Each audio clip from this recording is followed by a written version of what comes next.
Con un post sui social ha minacciato di far esplodere il comando di polizia locale di San Stino di Livenza, ma non l'ha passata liscia.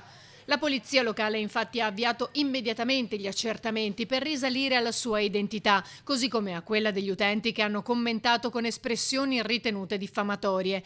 E una volta scoperto chi fosse, è stato denunciato all'autorità giudiziaria per diffamazione aggravata, reato che prevede la reclusione da 6 mesi a 3 anni e una multa non inferiore a 516 euro. È spiacevole constatare che mentre la polizia locale svolge il proprio compito per garantire la sicurezza, ha commentato il sindaco De Stefani, vi sia chi si permette di insultare e minacciare pubblicamente le forze dell'ordine.